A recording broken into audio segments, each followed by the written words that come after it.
Dekan Fakultas Hukum Universitas Mula Warman, Unmul, Samarinda, Mahendra Putra Kurnia menyoroti ancaman kebebasan berekspresi di Kalimantan Timur Kaltim. Salah satunya adalah terkait dengan mega proyek pemindahan ibu kota negara IKN ke Kaltim. Proyek IKN ini menjadi perhatian serius di Kaltim, hingga sejumlah pihak menyuarakan aspirasinya baik yang setuju maupun tidak setuju.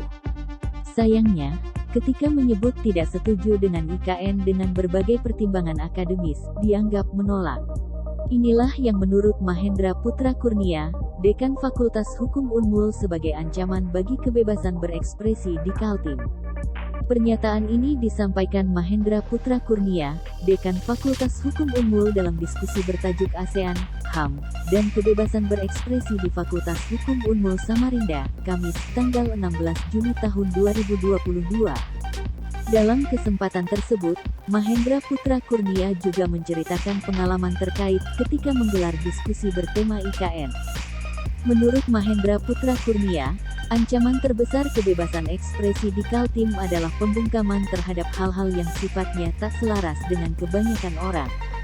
Padahal, menurut Dekan Fakultas Hukum Unmul sebagai akademisi tentu punya kewajiban sekaligus kebebasan menyoroti persoalan publik sepanjang basisnya akademik.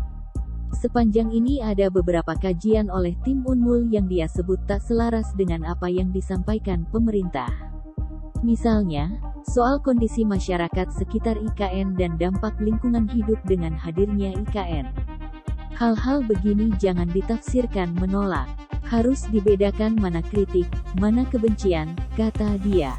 Mahendra menjelaskan, ada dua hal yang perlu diedukasi ke publik kaitannya dengan kebebasan berekspresi yakni struktur hukum, legal structure, dan budaya hukum, legal culture.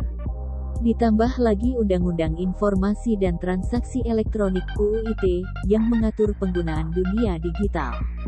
Hal ini karena dinamika pengguna, memunculkan tantangan makin besar dan beragam. Walaupun memang sesuatu yang sifatnya paradoks, enggak mudah melakukan itu. Oleh karena itu, tantangan ke depan, semua pihak perlu mengambil peran baik pemerintah, masyarakat, akademisi dan lainnya agar menyebarkan berbudaya yang baik dan cerdas dalam menggunakan media sosial.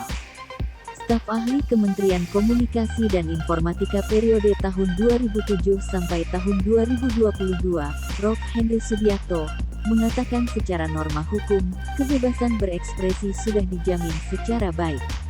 Hanya, implementasinya kurang maksimal.